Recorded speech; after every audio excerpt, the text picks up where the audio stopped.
बहुत अरसा पहले एक रहम दिल बादशाह जो दिलों पर हुकूमत करता था, सब उससे मोहब्बत करते थे। पर कोई एक था जो जानता था कि सल्तनत में ये सब कुछ जादू से हो रहा है। हर रात खाने के बाद उसे एक भरोसेमंद गुलाम के जरिए एक पकवान की सरबराही की जाती थी। वो गुलाम भी नहीं जानता था कि वो पकवान क्या है। एक दिन उसने जानने का फैसला किया। इसने पकवान को खोला और एक सफेद सांप देखा जिसे मारकर पकवान बनाया गया था। उसने एक टुकड़ा उठाकर खा लिया। तब उसने खिड़की के बाहर की आवाज सुना कि चिड़िया मलाइका की अंगूठी खो जाने के बारे में बात कर रहे थे, जिसे झील में बत्तख खा गई थी। उसने बत्तख को पकड़ा और उसे काटकर अंगूठी निकाल ली और मलाइका को दे दी। बादशाह ने उसे पूछा, तुम्हें क्या इनाम चाहिए? जहाँ पना, मुझे घोड़ा और सफर खर्च के लिए कुछ पैसे चाहिए। मैं दुनिया देखने के लिए कुछ फासले तय करना चाहता हूँ। अब उसके पास जानवरों की बातें सुनने की ताकत थी। गुलाम खुशी से सवारी करते हुए जंगल में पहुंचा। तब वो 3 बेसहारा मछलियों के पास आया जो मातमी लिबास में थी। क्या बदकिस्मती है कि हमें बेसहारा मरना पड़ रहा है। एक रहम दिल गुलाम मछलियों को उठाकर पानी में डाल देता है।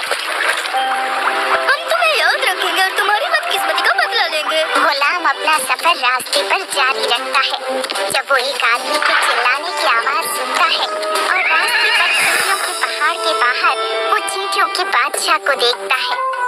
ओ अहमद घोड़े, तू अपने भारी टापों से बेरहमी से हमारे लोगों को रौंद कर चले जा रहा है। क्या तुझे इसका इल्म नहीं है? हम तुम्हें याद रखेंगे।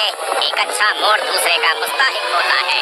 जब वो 2 बूढ़े कौओं के पास आता है जिन्होंने नौजवानों को अपने बचाव के लिए दूर फेंक दिया, वे नौजवान खौफ से चिल्लाते हैं, बेसहारा होकर अपने पर फड़फड़ाते हैं।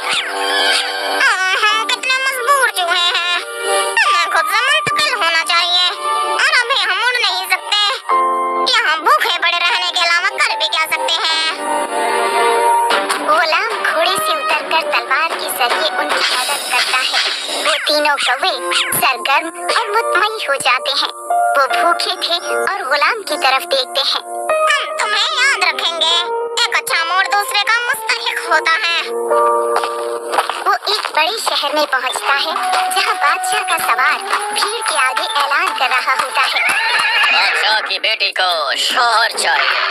जो कोई भी उसका हाथ थामना चाहेगा उसे सख्त आजमाइश से गुजरना होगा, और अगर वो नाकाम रहा तो वो अपनी जिंदगी से हाथ धो बैठेगा। वो गुलाम महल के बाग में पहुंचकर बादशाह की बेटी को देखता है और उस पर आशिक हो जाता है और बादशाह से मिलता है और ऐलान करता है कि मैं तुम्हारी बेटी से शादी करूंगा। गुलाम को कश्ती में बिठाकर बीच समंदर में ले जाया जाता है। बादशाह भी एक बड़ी कश्ती में साथ आता है। बादशाह अपनी अंगूठी पानी में भीगकर शर्त का ऐलान करता है। अगर तुम अंगूठी के बगैर पानी से बाहर आए तो तुम्हें बार बार लहरों के हवाले करके बहुत ही सख्त सजा दी जाएगी। हैरत ज़दा और बेसहारा गुलाम खड़ा रहकर पानी के अंदर देखता है।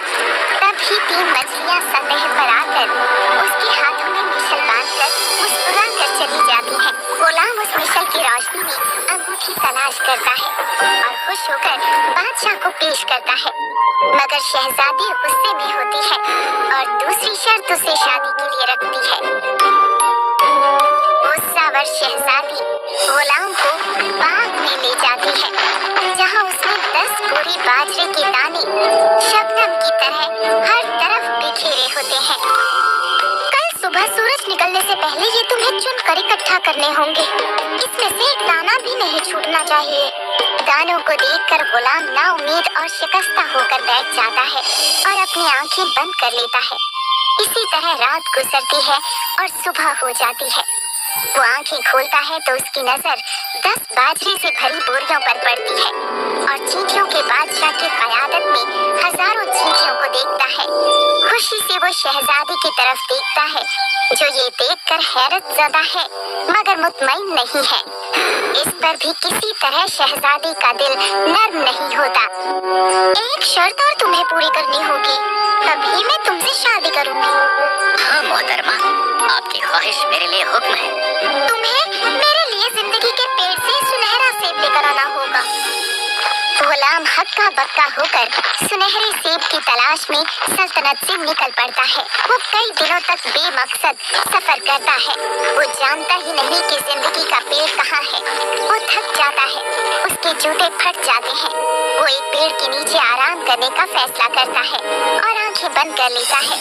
जब वो आंखें खोलता है तो देखता है 3 कौवे उसके घुटनों के पास बैठे हैं और एक सुनहरा सेब उसके पेट पर रखा है। हम वही 3 जवान कौवे हैं जिन्हें तुमने भूख से बचाया था।